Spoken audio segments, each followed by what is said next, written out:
My ex texted, I'm moving back to town and need a place to stay. Can I crash with you for a few weeks? I replied, that's not going to work. Then she showed up anyway with her bag saying my sister had given her a key. When I changed the locks and told my sister she was no longer welcome either. Original post. I, 31 male, got a text that made me put down my coffee and reread it 3 times to make sure I wasn't hallucinating. My ex, hey, big news, got a job offer back home, and I'm moving back. Need a place to crash while I look for an apartment. Just a couple weeks. You're still at the same place, right? We dated for 2.5 years. Broke up 3 years ago when she moved for grad school. Stayed cordial but distant. Holiday text exchanges, maybe a comment on social media once or twice a year. That level of friendly. Me, congrats on the job. Can't help with the housing though. Try extended stay or something. Her, come on seriously? We're adults. It's not weird. Just temporary. Me, not going to work. Good luck with the move. Her, wow, okay. Didn't realize you were still hung up on the breakup. It's been 3 years. Me, not hung up. Just not interested in having a roommate. Especially an ex. Her, whatever. Guess I'll figure it out myself. Cool. Problem solved. Or so I thought. Few days later, I got home from work to find my front door unlocked. My immediate thought was burglary. Pushed it open carefully, phone ready to dial 911. Walked in to find my ex sitting on my couch eating takeout from my favorite Chinese place.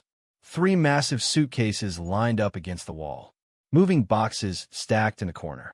Surprise. I brought General Tso's. Got extra for you. My brain couldn't process what I was seeing. What the hell are you doing in my house? Your sister let me in. She gave me her spare key. Said you were being stubborn and would get over it once I was here. Isn't she the best? My sister, who'd been living with me rent-free for 8 months while she found herself and worked on her art, who had a key for emergencies. She gave you a key? To MY house. Yeah. She said you were just being dramatic in the text and that you don't actually mean no when you say no. You just need to warm up to ideas. I called my sister immediately. She answered sounding way too cheerful. Oh good. She made it. See? I knew you'd be fine with it. You gave her a key to my house. You were being ridiculous. She's not a stranger. You dated for years. Plus she needed help, and you were being selfish. I said no. You say no to everything at first. Remember when I wanted to stay with you? You said no then too, but then you let me, and it's been great. That's completely different, and you asked. You didn't just show up. Because I'm your sister. But she's basically family too. You were together forever. Stop being weird about it. Get over here and get your key back. Now. Can't. I'm out with friends. Besides, I gave it to her, so technically it's hers now. I hung up and turned to my ex, who was still casually eating Chinese food on my couch like this was totally normal. You need to leave. What? I already broke my lease. My stuff is being shipped here. I start work Monday. Not my problem. You assumed you could stay here after I explicitly said no. But your sister said, my sister doesn't own this house. I do. She had no right to give you anything. Her face shifted from confused to angry. Are you seriously going to make me homeless? What kind of person does that? The kind who said no and meant it. Hotels exist. Airbnb exists. Figure it out. Do you know how expensive short-term housing is? I already spent everything on moving costs. Should have secured housing before you moved then. Oh my God, you're actually serious. She stood up, leaving the Chinese food containers on my coffee table. This is insane. You're insane. Cool. Take your stuff and go be insane somewhere else. I'm calling your sister. Go ahead. She doesn't pay my mortgage. She doesn't make decisions about my house. Neither do you. She tried calling my sister. Got voicemail. Tried texting. Nothing. She's not answering. Shocking. It's almost like she created this mess and doesn't want to deal with it. My ex started crying. Big dramatic tears. I can't believe you're doing this. After everything we had together. What we had. Past tense. 3 years ago. We're not together. We're barely friends. You don't get to move into my house because your planning skills suck. Just one night. Let me stay one night and I'll figure something out tomorrow. No. You're such a jerk. Maybe. But I'm a jerk with boundaries who said no and meant it. She finally started hauling her suitcases out to her car. Took her 3 trips. The whole time she was muttering about what a terrible person I was, how she couldn't believe I'd changed so much, how the old me would never do this. The old me was a doormat. Knew me had a spine. After she left, I sat in my kitchen staring at the spare key sitting on my counter. My sister had just given it away, like my house was community property. I texted her, "We need to talk." This was completely unacceptable. No response. Changed my Wi-Fi password that night. She'd been using it for months. Small payback, but it felt good. Update 1. My sister finally responded the next morning with the most entitled text I've ever received. "Can't believe you actually kicked her out." She's crying at some budget motel, saying she can't afford to eat because all her money is going to the room. You know she's not making it up. She always had money problems. This is on you. This is on her for showing up uninvited. And on you for giving away my key. I was helping someone. What's wrong with you? You violated my trust and my home. Big difference between helping and overriding my explicit no. Mom wants to talk to you. Of course she did. Mom called within minutes. Your sister is very upset. What's this about you throwing your ex-girlfriend out in the cold? She wasn't in the cold. She broke into my house. She didn't break in. Your sister gave her a key. Without my permission. After I said no. Well, maybe you shouldn't have said no. That girl was part of this family for years. You can't just abandon people when they need help. She's not part of this family. We broke up 3 years ago. And I can absolutely say who does and doesn't live in my house. You have a whole guest room sitting empty. It would cost you nothing to let her stay. It would cost me my peace of mind and my boundaries. That's not nothing. You're being selfish. We raised you better than this. You raised me to let people walk all over me. Interesting parenting strategy. Don't you dare take that tone with me. You will apologize to your sister and you will help that poor girl. No on both counts. Sister crossed a major line. She's not welcome here anymore. Silence. Then, you can't ban your own sister from your house. Watch me. She gave away access to my home without permission. That's a deal breaker. You're being ridiculous. She made a mistake. A mistake is forgetting to lock the door. This was a choice. A deliberate decision to override my no because she thought she knew better. Mom started yelling about family loyalty and how I was tearing the family apart. I hung up, blocked my ex's number. Then I got a text from an unknown number. "This is your ex on my coworker's phone. We need to talk. Your sister told me where your spare key is. The one you hide under the rock by the back door." Ice ran through my veins. I'd forgotten about that key. I'd hidden it there 2 years ago and completely forgot about it. Ran outside. The rock was moved. The key was gone. I called a locksmith immediately. Emergency weekend service, $250. Worth every penny. While I waited for the locksmith, my sister showed up. Banged on the door. "Open up. We need to talk about this." I opened the door but kept the chain lock on. "How do you know about the spare key?" "What?" "The one under the rock. You told her about it." "Oh, that. Yeah. I saw you put there last year." "What?" "She took it. She has a key to my house again." Sister shrugged. "Good. Maybe she can stay there while you're at work, and you don't even have to see her." My jaw actually dropped. "You think that's a solution? Her sneaking into my house when I'm not here. You're making this way bigger than it needs to be. Just let her stay for a few weeks." "No. And you're still not welcome here. Leave. You can't ban me. I'm your sister." "Just did. Goodbye." I closed the door. She banged on it for another 5 minutes before leaving. Locksmith arrived, changed all the locks. Front door, back door, garage door opener. $350 total with a weekend rate. That night I got an email from my ex long, rambling about how she never thought I'd become so cold and heartless. How the person she dated would never treat someone like this. How she was struggling and I was making it worse on purpose. How my sister was the only decent person in my family. Didn't respond. Marked it as spam. Then my phone started ringing. "My dad, your mother is livid. What's going on?" I explained everything. The unwanted house guest, the key situation, my sister's role in all of it. He was quiet for a long time. That's pretty bad." "Which part?" "All of it. Your sister way overstepped. But you're really not letting her come over anymore.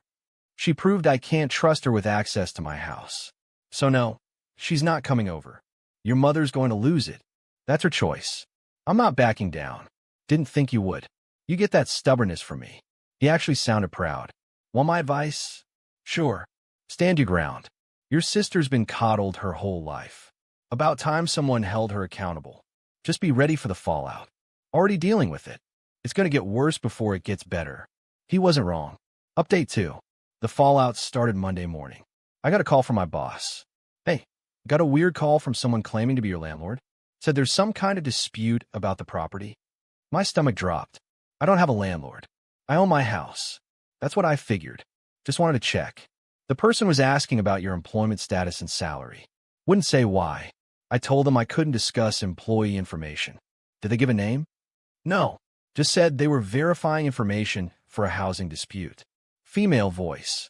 After we hung up, I sat at my desk trying to figure out what was happening. Someone was calling my work, pretending to be my landlord. Why would? Oh no. I call my mortgage company. Has anyone called recently asking about my account? Let me check. Yes, actually. Yesterday afternoon, someone claiming to be your spouse asked about making a payment. We told them they needed account authorization to discuss details. I'm not married. I don't have a spouse.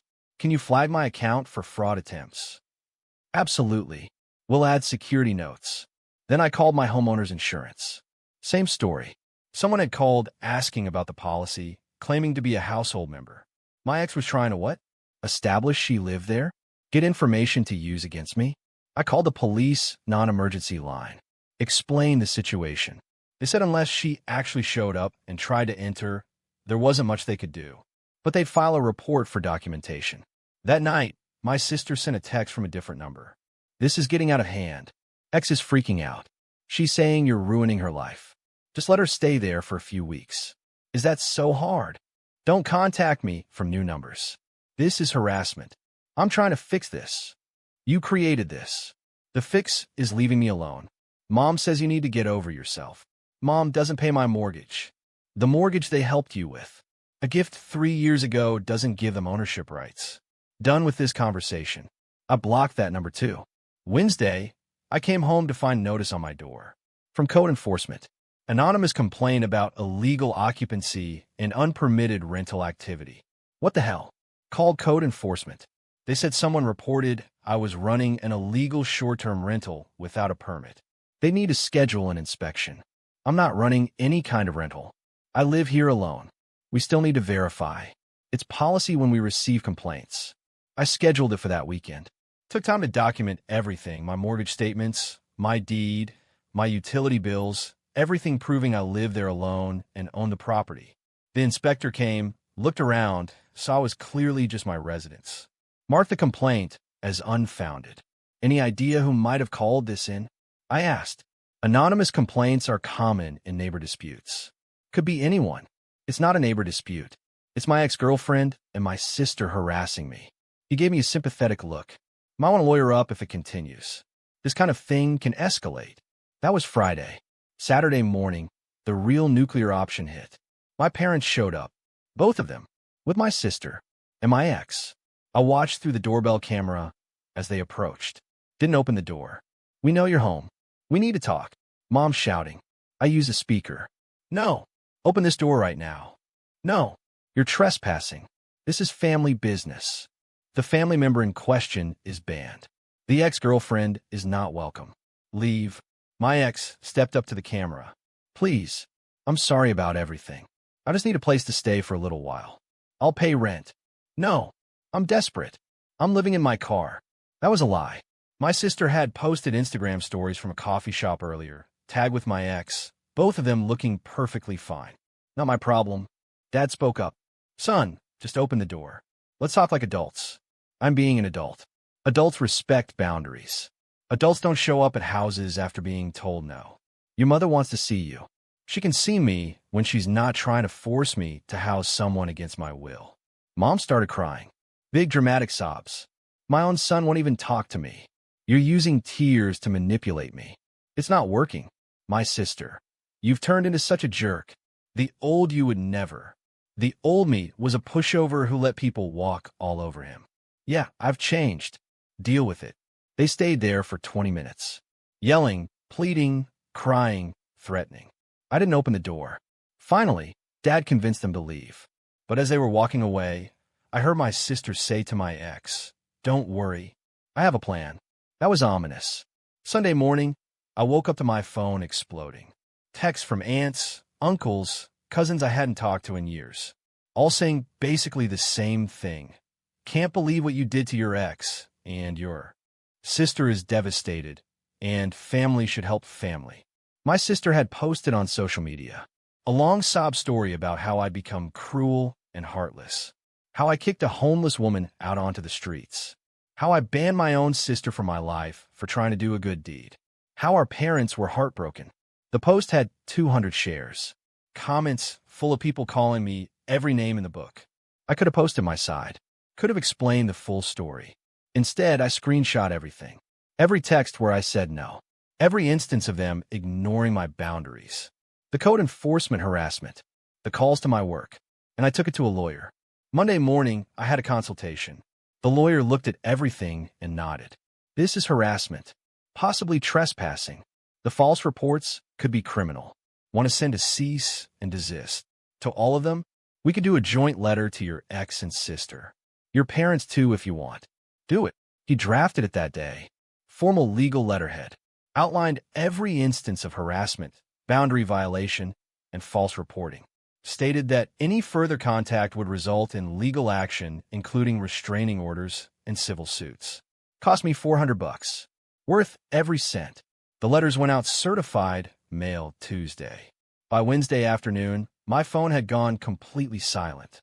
Thursday, my dad called from a number I didn't have blocked. We got the letter. Good. Was that necessary? Yes. They wouldn't stop. Your mother is beside herself. She'll get over it. Your sister is talking about moving out of state. Cool. You really don't care? I care about my boundaries being respected. Since that wasn't happening, I escalated. They can be mad all they want. They're the ones who kept pushing after being told no. He sighed. For what it's worth, I think your sister needed this wake-up call. She's been entitled for too long. Your mother babied her. This might actually help her grow up. Or she'll just find new people to manipulate. Probably. But that's not your problem anymore. We talked for a bit longer. He was the only one who seemed to get it. Everyone else was stuck on but family and couldn't see past that to the actual issue. Final update. It's been 6 weeks since the cease and desist letters. Time for the final wrap-up. My ex found an apartment. Heard through mutual friends she's living with 2 roommates and hating it because they're messy and don't respect her space. The irony is delicious. She tried contacting me once more through a mutual friend. Asked if I'd be willing to talk, maybe get coffee, clear the air. I told a friend no. And if she keeps asking people to reach out for her, that's violating the cease and desist. Haven't heard anything since. My sister did move. Not out of state like she threatened, but to the next city over. Living with a boyfriend I'd never heard of before. Based on mom's stress phone calls to dad that he tells me about, it's not going well. Apparently the boyfriend is controlling and won't let her do whatever she wants. Also known as having boundaries, but sure. She sent me a friend request on social media last week. Didn't accept it. Didn't decline it either. Just left it in limbo. Mom is still mad at me. We're not talking. Dad says she'll come around eventually, but honestly, I'm fine if she doesn't. She made it clear where her loyalties lie, and it's not with respecting my autonomy. Dad and I talk every couple weeks. He keeps me updated on the family drama. Apparently my sister told everyone I threatened to sue her, which isn't true. The letter just said continued harassment would result in legal action. But she's spinning it as me being cruel and litigious. Some relatives believe her version. Others have asked for my side. I send them the screenshot collection and let them draw their own conclusions. About half come around. The other half think I should have just been nice and helped out. Can't please everyone. The house feels like mine again. Changed some furniture around. Painted the guest room and turned it into a proper home office. No more spare room for whoever needs it energy. Got a security system upgrade. Cameras on every entrance. Motion sensors. Alerts sent straight to my phone. Probably overkill, but after all this, I'm not taking chances. Someone asked me last week if I regretted how hard I went with the boundaries. If maybe I should have just let her stay for a week or two to avoid all the drama. Here's the thing. Giving in wouldn't have avoided drama. It would have created more. Because if I let her stay just a few weeks, it would have turned into months. She'd have established tenancy. Getting her out would have required formal eviction. She'd have had rights to my space that she'd have exploited. And my sister would have learned that she could override my decisions anytime she felt like it. That my no was negotiable if she pushed hard enough. The drama was inevitable. The only choice was whether to deal with it on my terms or theirs. I chose mine. Do I wish my family relationships weren't damaged? Sure, but I don't wish I'd done anything differently. They showed me who they were when my boundaries mattered less than their convenience. That's valuable information. My ex showed me she'd learned nothing about respecting boundaries in the 3 years since we broke up. Also valuable. For anyone dealing with similar situations, saying no is complete. You don't have to justify it. You don't have to explain it into the ground. You don't have to make people comfortable with your boundaries. No is a full sentence. And when people ignore that no, that's when you escalate. Not because you're mean or cruel, but because boundary-stomping behavior only stops when there are consequences. My consequences were change locks, cease and desist letters, and cutting off access. Were they harsh? Maybe, but they were proportional to people who wouldn't take no for an answer. The trash took itself out. My house is peaceful. My boundaries are intact. I'm good. That's the end of it. Moving on with my life now, just with a much smaller Christmas card list.